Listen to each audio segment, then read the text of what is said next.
Are you looking for the best NFL bets around? Then get ready for the NFL's Week 14 IDP Plus Moneyline Podcast.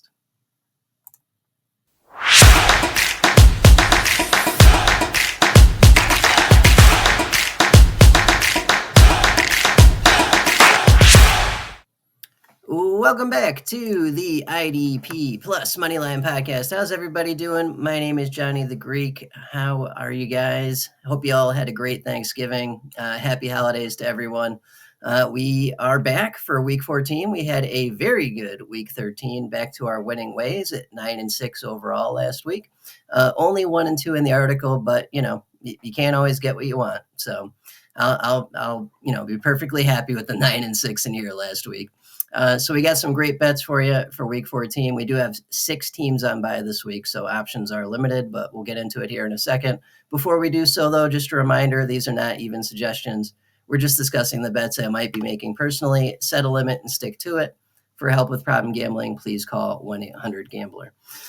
Alrighty, and we are going to skip the Thursday night game because this will probably not be out in time, or if it is, it won't give you much time to make any bets. So we'll start with this Sunday, 1 p.m., Panthers at Eagles.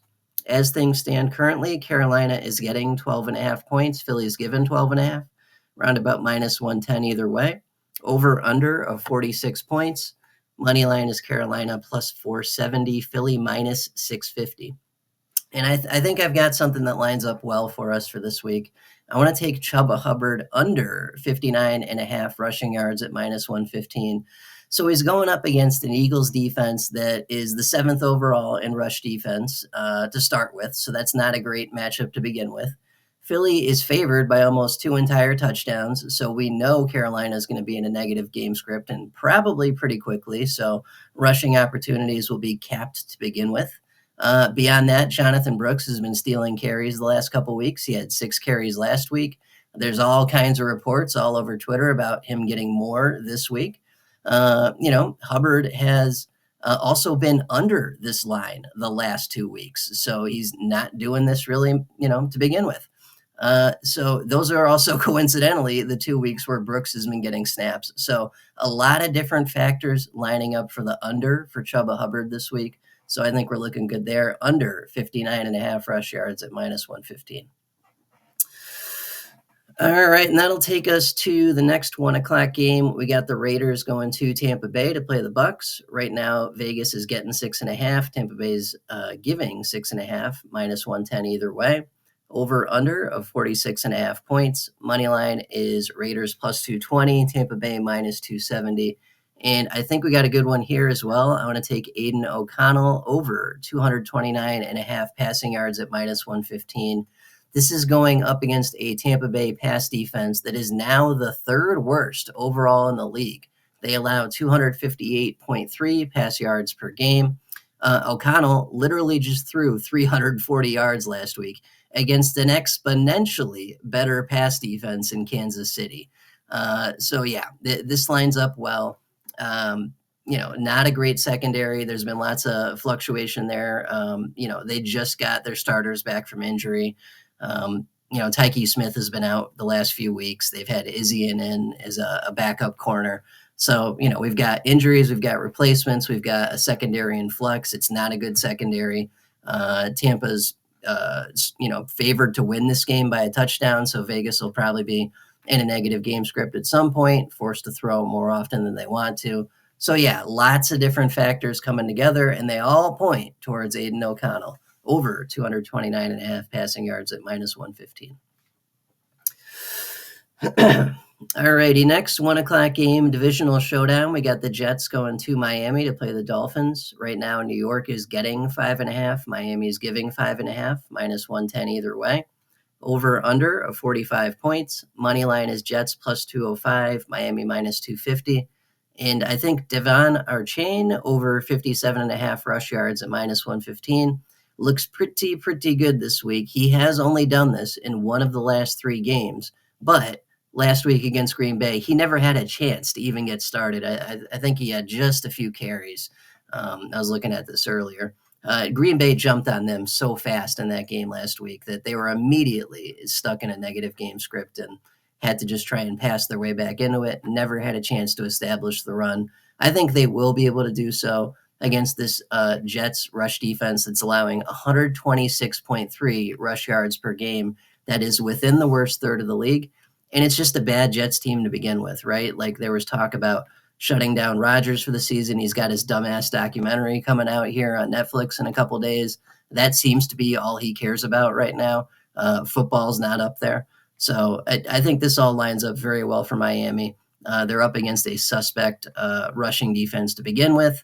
They're favored. There could be salt the clock away carries towards the end of this if this spread goes like Vegas thinks it's going to go. So yeah, a few different things pointing towards our chain getting over 57.5 rush yards at minus 115.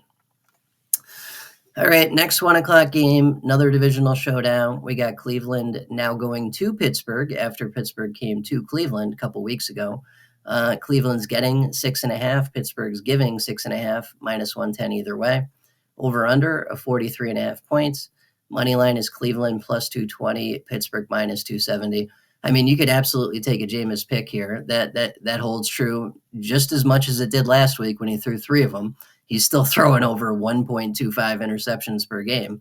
So that's a great option if you want it. Although I'm going to take Steelers minus 6.5 at minus 110, and I've got nothing for you. I've got no stats. I've got no science. They're just the better team. Period. End of story. They got embarrassed the last time they played Cleveland in that snow game on Thursday Night Football. Everyone was reveling in their defeat, myself included. I am not a Pittsburgh fan. This time, there is not going to be snow. It's going to be 46 and sunny in Pittsburgh. Yes, I did look up the weather. And Pittsburgh is obviously a much better team. They're much better in basically every statistical category we look at. They're going to make adjustments. They're going to win at home. They're going to cover the spread.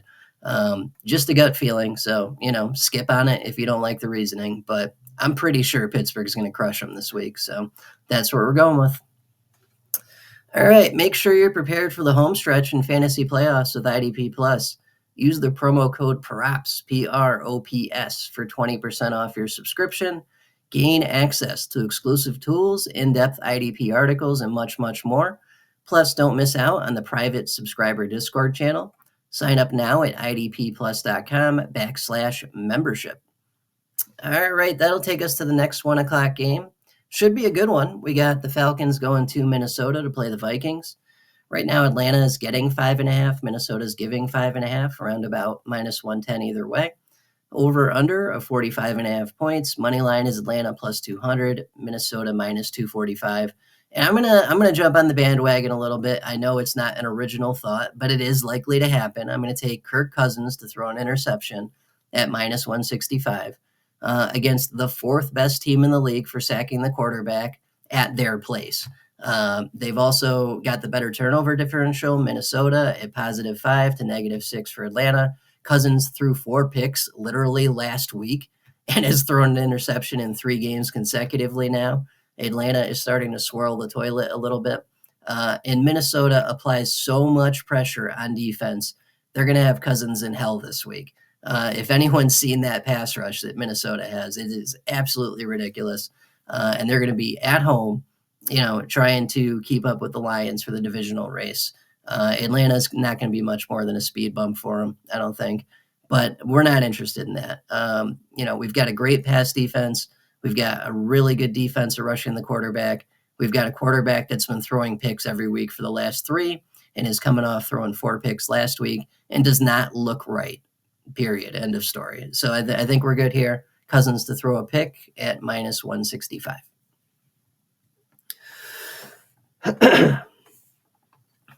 All righty, next 1 o'clock game, we got the Saints going to New York to play the Giants. Right now, New Orleans is giving 4.5. The Giants are getting 4.5 at home at minus 110 either way. Over under of 41 points. Money line is the Saints minus 245, Giants plus 200. And I got one that's a little bit risky here, but I think it's got a good shot of happening. And you could go ladders with this. You could just keep going up with this thing. And it's got a legit shot of happening, I think. So I'm going to take Marquez Valdez-Scantling over 40 receiving yards at plus 120. You could also go 60, 80, even up to 100. He did have 100 yards in receiving just a couple weeks ago. So this is legitimately possible. But we're going to keep it safe-ish. at MVS over 40 receiving yards at positive plus 120. So he's cleared this line in 2 of the last 3 games. The only problem is he's only averaging 3.5 targets per game during that stretch. And this is the only stretch where he's been relevant this season due to basically injuries, for everyone else. So, it's not perfect, but I am betting that he catches at least one deep ball, maybe more than one, and, clears this line at the minimum. New York is a decent pass defense, but those are old rankings. Those are rankings that haven't caught up to reality yet. And reality is the Giants are missing Dexter Lawrence, Bobby Okereke, and Deonte Banks this week in all likelihood.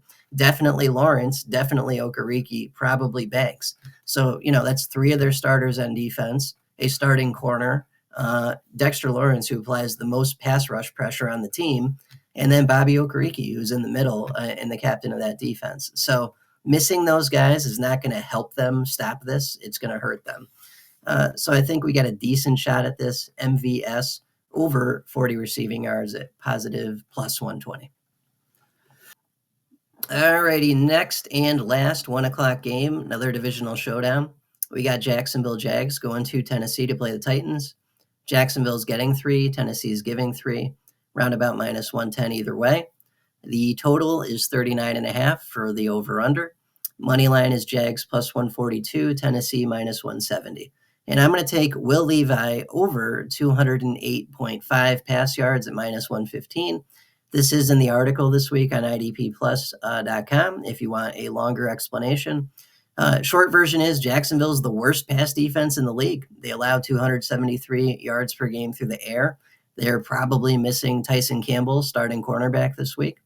That's not good. And Will Levi has cleared this line in the last 3 of the last 4 games regardless. And he's looking so good. He's making guys like Westbrook Akine fantasy relevant. That's crazy. So Levi's looked much better after their bye, and Jacksonville is swirling the toilet. They're going to be rolling out a backup quarterback this week. Trevor Lawrence is done for the season. They got nothing to play for. Their season's over. And they're the worst pass defense in the league to start with. So I think this lines up very well for Will Levi to get over 208.5 pass yards at minus 115. All righty, first 4 o'clock game, another divisional showdown. We got Seahawks going to Arizona this time to play the Cardinals. Seattle's getting 3, Arizona's giving 3, roundabout minus 110 either way. Over under of 44.5 points. Money line is Seattle plus 124, Arizona minus 148. And nothing stuck out on this. I checked all the normal things I look at, which is pass defense, rush defense, overall defense, turnover margin, time of possession ranking, team sacks. There's some other stuff too. But yeah, nothing stuck out is really what I'm getting at here. So we're going to skip it. I got nothing for you. We don't force it when nothing sticks out. That's how you lose bets. So we're moving on to the next one. Want a little extra in your fantasy football bankroll? Deposit just $10 with FanDuel and get $50 in bonus bets. It's the perfect boost to keep your season going. Don't wait. Claim your bonus now at idpplus.com/FanDuel. All right, that'll take us to the next 4 o'clock game. Should be a good one. We got the Bills going to LA to play the Rams. Right now, Buffalo is favored by 3.5. Rams are getting 3.5, roundabout minus 110 either way. Higher total at 49.5 points. Money line is Buffalo minus 170, Rams plus 142. Excuse me. And I'm going to take the Bills on an alt line here, minus 2.5 at minus 156. This is in the article if you want a longer explanation. But the short version is Buffalo's the better team. They're the better overall offense. They're the better passing attack. They're the better rushing offense. They're the better overall defense. They're the better pass defense. They're the better rushing defense. They sack the quarterback more. They turn it over less. They are the better team, and they're playing better currently. So they should win the game. It's that simple. Even with all that said, this is still Matt Stafford. He's still awesome. He's a Super Bowl winning quarterback. So instead of leaning into it and going like Bills, minus 6.5 alt line or minus 9.5, or taking the shitty Vegas spread that has us lose if it's exactly a field goal, I'm going to dial it back 1 point so that we just need a field goal win by the Bills, and we still cash this bet. Obviously, feel free to tweak that however you need to, but I feel pretty confident the Bills are going to win this game and by at least a field goal. DraftKings is making it easier to win big. Deposit $50 and get $50 in bonus bets. With IDP Plus Insights and DraftKings, you'll be racking up those fantasy points in no time. Grab your bonus today at idpplus.com/DraftKings. Alrighty, last 4 o'clock game is not good, but that's okay. We'll have something at least to bet on here. We got the Bears going to San Fran to play the 49ers. Right now, Chicago's getting 3.5. San Fran's giving 3.5, round about -110 either way. Over under of 44 points. Money line is Chicago plus 154. San Fran -185. And I want to take Isaac Guerendo on his rushing yards prop, the over, whatever that may be. But there's nothing out there yet. I checked DraftKings. I checked FanDuel. I even checked those wacky sites that have the props from all the different sites put together. So you can compare prices and get the best price on your props. There are no props. He has a anytime touchdown line, and that's it. So, obviously we need to wait and see when this line comes out. Whatever it may be, as long as it's not batshit crazy, I would like the over, please. So he's had 85 rushing yards on 14 carries in one game where he was somewhat the starter or had a lot of relief work. And he had 99 yards on 10 carries in the other game where he saw relief work. So what we're seeing is a lot of yards per carry, and he's getting all the carries this week without CMC and without Jordan Mason. So I think he's in for a huge week, and he's going up against a suspect Bears rush defense. I believe they are within the worst third of the league. For some reason, I did not write that down, so my apologies. But I targeted this specifically because the Bears rush defense is not good. So that's why we're talking about it in the first place. So yeah, as long as Guerendo's line isn't as crazy as like Saquon's is this week, Saquon Barkley's rushing line is over or under 113.5 yards this week. That's absolutely fucking nuts. We don't want to touch that. So as long as it's not something that crazy, we should be fine here. 60, 70, 80-ish yards. I want the over. Anything over that, abandon ship. But that's what I'm thinking on that one. Alrighty, and the Sunday night game this week is another good one. We got the Chargers going to KC to play the Chiefs. Right now, Chargers are getting 4, Chiefs are giving 4, round about -110 either way. Over under of 43 points. Money line is Chargers plus 180, KC -218. And I want to take Herbert over 230.5 pass yards at -115. He's cleared this line in 5 of the last 8 games, which is pretty good. And he's getting a Chiefs secondary that is now within the worst third of the league and is in flux. They've got Trent McDuffie as one wide corner. They've had Nazeeh Johnson. They're back to Josh Williams. And that's flip-flopped a few times this year. And we've talked about this before. That's the sign of, a bad secondary, right? If you don't have the same corners every week, you don't have a great secondary. So that's definitely true with the Chiefs this year, with them being within the worst third of the league now. So yeah, and then, this is a common sense thing too. You guys all have eyeballs. Did you watch Bryce Young against the Chiefs? Did you watch Aiden O'Connell against the Chiefs? Just dicing up this Chiefs secondary. These two horrendous teams with these two crappy quarterbacks just annihilating this Chiefs secondary. Does that inspire any confidence in them? I didn't think so, right? So I think we're looking good here. Herbert over 230.5 pass yards at -115.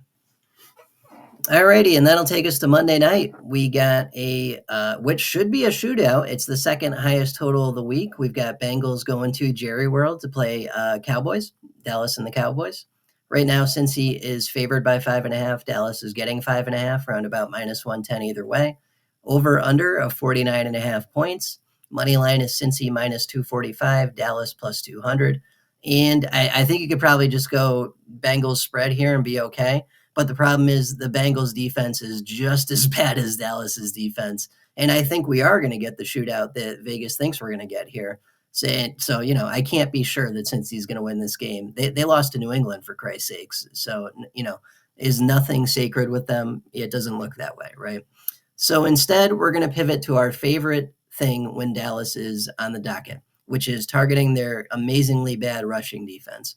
So I'm going to take Chase Brown over 72.5 rush yards at -137. That number is probably a little bit different on DraftKings today, tomorrow, whenever.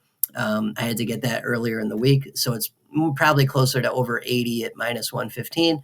Whatever, I'll take it. I want the over.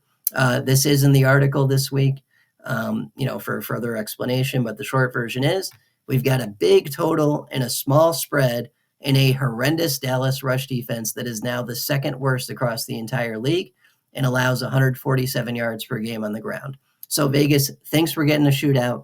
They think we're getting a back and forth affair. And we know that the Dallas rush defense is absolutely horrendous.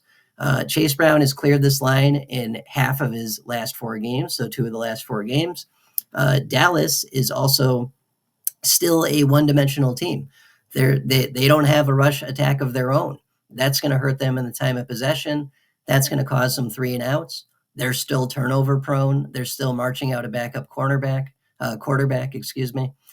So yeah, since he's going to have their chances to make this happen, they're going to have their chances to give Chase Brown carries this week, whether that's part of the normal game plan or salting away the clock after they annihilate Dallas. One way or the other, he's getting his carries this week, and this Dallas rush defense is truly horrendous. So we'll take advantage of that with Chase Brown over 72.5 rush yards at -137. All righty, and that's about it for us. Very quick episode this week. We got 6 teams on bye, so it is what it is. We'll be back to the full slate of games next week. And then we'll be into the real playoffs here soon. But quick one for you this week, although I think we still got some good options in there. And once again, we're back to our winning ways with the winning record last week. So all is good in the world, and hopefully this works out for us this week. Thank you, everyone, for listening and watching. Good luck this week. Happy holidays, and I'll catch you guys same time, same place next week. Have a good one. Take care. Bye-bye. Thank you for watching the IDP Plus YouTube network. If you enjoyed this video, give it a thumbs up and don't forget to subscribe to our channel. Be sure to tap the bell icon to get notified whenever we upload new content.